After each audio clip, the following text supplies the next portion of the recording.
basically, if you're incarcerated, you're subject to being a slave. You try to forget about the real world.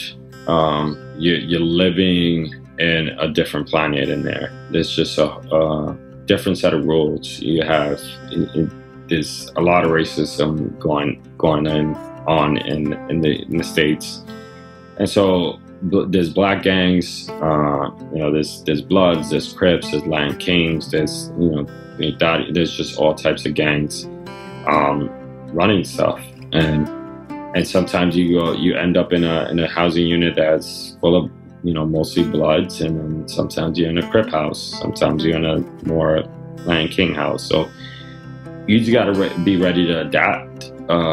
And I knew how to adapt, because I was a kid when I went in, and I remember when I was a kid, I had to fight every single day because I was not part of a gang. And the adult side of things were a little bit more lenient in terms of you not being in a gang, but that meant you couldn't use certain phones. So you have 3 pay phones. You only could, there's a neutral phone, there's a Spanish phone, and then there's a black gang phone.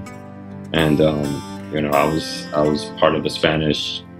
I was not in a gang, but I was always hanging out with the Spanish gangs, and I was okay to use the Spanish phones. And sometimes the gang members would take away that neutral phone. If you were not part of the unit, you couldn't make a phone call.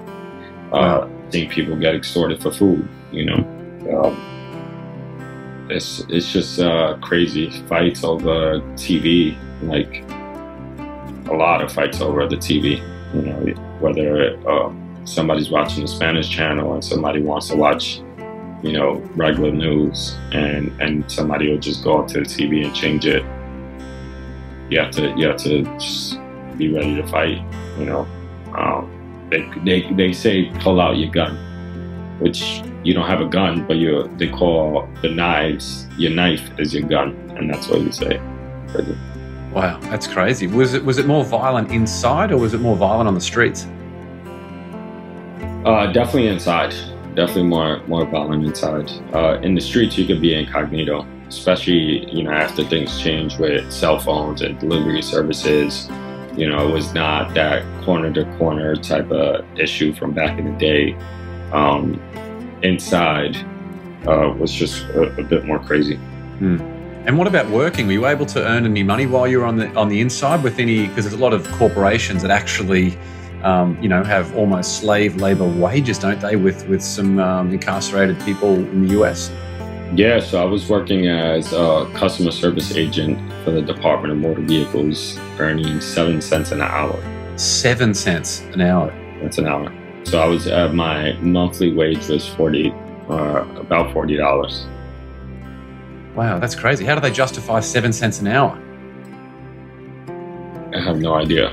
It's all robbery. It's all it's a money-making business. You have the department pay the prison a certain amount. That department, it pays the inmates, and they take a cut.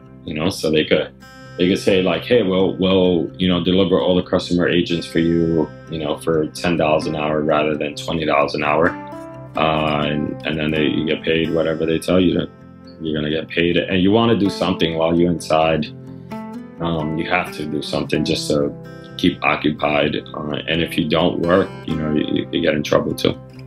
There's so many ways you sort of cease being human, don't you, when you enter the prison system? Absolutely crazy. Yeah, it's part of the law. If you're incarcerated, you're subject to being a slave.